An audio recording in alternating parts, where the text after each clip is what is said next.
Hallelujah. You're going to have to praise. And for those of you who have your Bibles this morning, amen, let's look at Acts 16.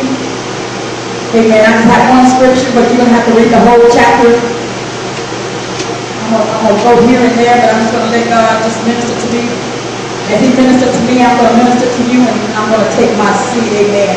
That's one thing that I'm learning, that I can have what I want to say, but I want to learn how to let God have what He wants to say.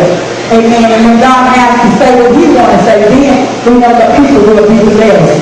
Amen. On Acts 16, amen. 16th chapter, and I'm just going to read the 25th verse. That's going to be my theme scripture. I might go down a little bit, but Acts 16. And when you find it, if you're able to stand, I want you to stand to your feet. Amen. We're going to give God reverence in the house. Hallelujah. Amen. I know that He is worthy to be praised. Hallelujah. Acts 16 and 25. When you find it, say amen. And if you're coming, say, well, I'm coming and I'll wait on you. If everybody found it. Hallelujah. If you don't have a Bible, please look on with somebody. Amen. Don't be selfish with your Bible. Share your word. Share your word. Amen. Thank you, Jesus. Acts 16 and 25 says that at midnight Paul and Silas prayed and sang praises unto God. And the prisoners heard them. And suddenly there was a great earthquake, that the foundation of the prison was shaken. And immediately all the doors were opened. And everyone's bands were loosed. You may be seated. Amen. My theme scripture, at midnight, Paul and Silas prayed and sang praises unto God, and the prisoners heard them. Just for a thought on today, I want to talk about a plot at midnight. A plot at midnight. And my theme, I want to use setting the atmosphere for your own deliverance. Setting the atmosphere for your own deliverance. And I'm just going to talk a little bit about what faith. We talked about faith this morning. I had told Sister Blair about what I was going to be preaching on. When I tell you she was dealing with faith this morning in Sacred College. Amen. I heard Sister Deborah come on here. She was talking about how when we get all right with God, how we got to take a faith walk, and how God will change some things in our life. And I just thank God that everybody was on one accord this morning, because if we learn how to obey God, that no matter what we go through, we can still change the atmosphere. Amen. Your words do create your atmosphere. Look at somebody and say, what you speaking? Your words will create an atmosphere for miracles, for good things to happen to you, and to happen to those that are around you. I heard somebody talk about this morning, how the lady going to sow a seed into her life. Then the lady come back and said, I'm not going to sow a seed into your life, but I'm going to sow a seed into your niece's life, because I know how I hang around you.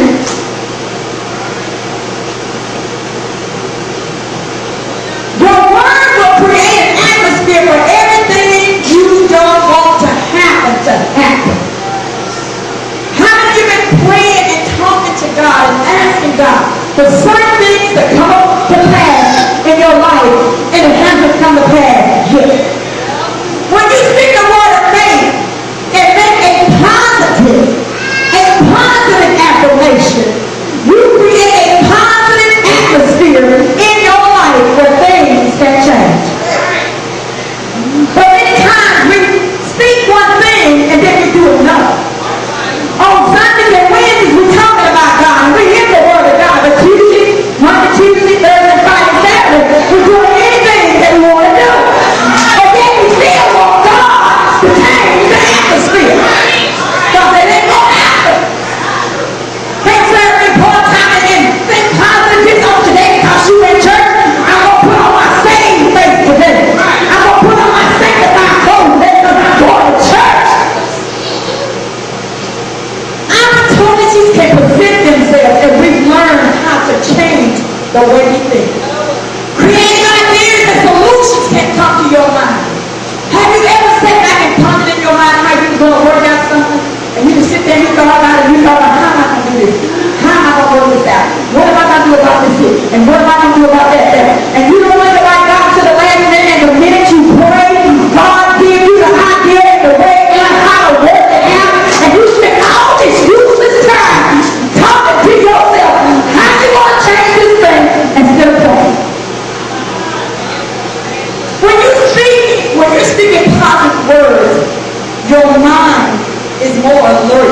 and expecting good things.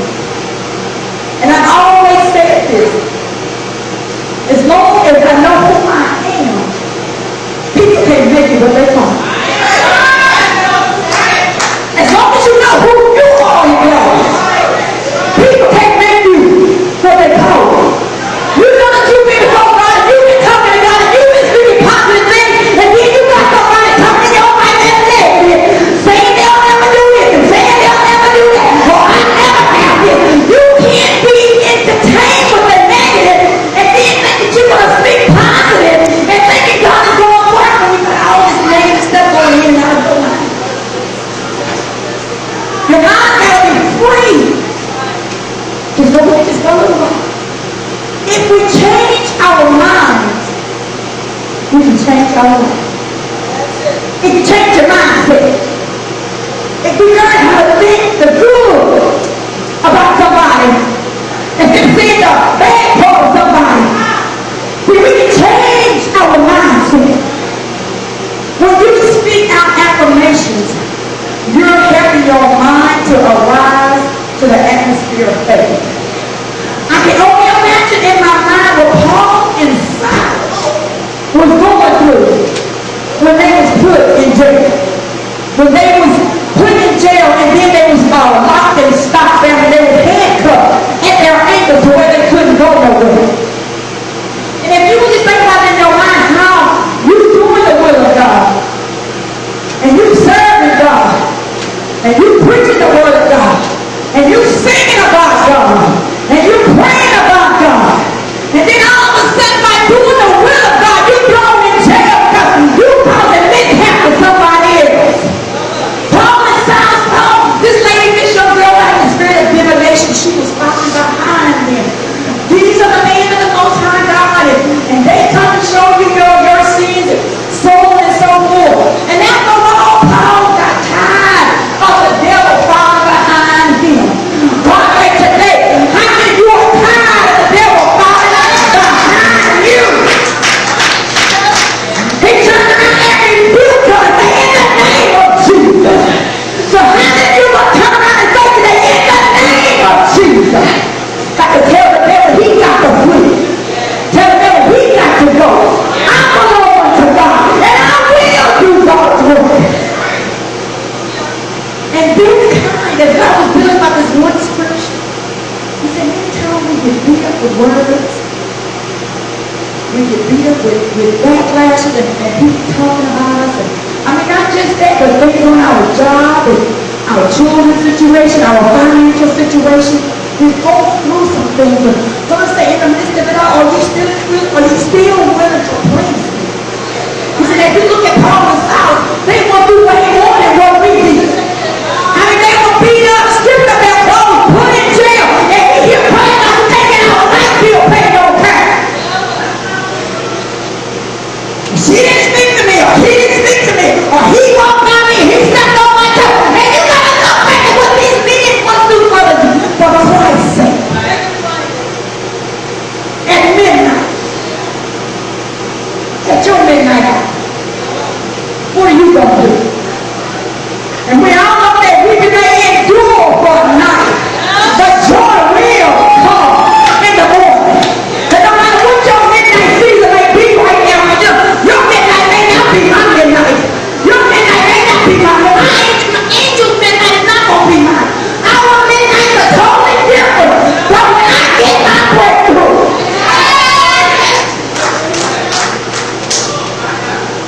this kind of deliverance, God said, is only going to come from worship. Only going to come from worship. We don't have to pray. We don't have to go on and with the Lord. Lord, I know what you made. I know what you made. Because at this time of deliverance, it's going to come through worship. Now just picture in your mind these two men in jail after being beaten. And they locked down, can't go nowhere, can't go. And they locked down by their ankles and they can't do anything.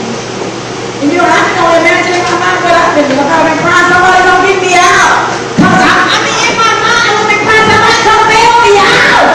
But they chose not to do that. They chose to sing and pray unto God. In the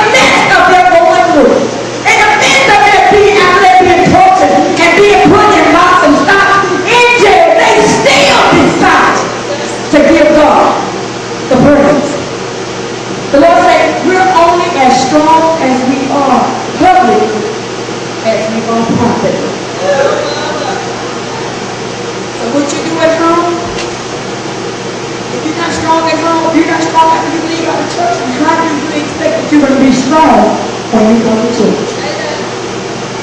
You're only as strong publicly as you are strong privately. So in your private time, what do you do? In private time, what are you thinking about? In your private time, who you put your mouth on? In your private time, what are you speaking? In your private time, what are you thinking? Could it be that I'm talking the wrong talk? Or could it be that God is not pleased with some area in my life that God wants me to let go of and I want to hold on to it? Or could it be that I'm only going to have this relationship with God on Sundays and Wednesdays, and then the rest of the week I'm going to do whatever I want to do? And I want to let you know that relationship without rules will cause you to be in rebellion. So you got to have some rules about what you will and won't do. Paul and Silas decided that I'm not going to be angry. I'm not going to be upset. The one thing that I am going to do, I'm still going to give God the praise because He is worthy. He is able to do exceedingly abundantly above all that we could ask of Him. And how do you know that life and death lies in the power of the tongue? No matter what people say, I just said that they can't make you what they told you. So if you learn how to speak a positive affirmation over your own self, then you ain't got to worry about nobody else. An encouraging word to you. I've learned how to get in the word and call God to the word for myself. I want you to look at somebody. And I want you to say this. You know what? You have put your mouth on me for the last time.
Don't you forget, amen.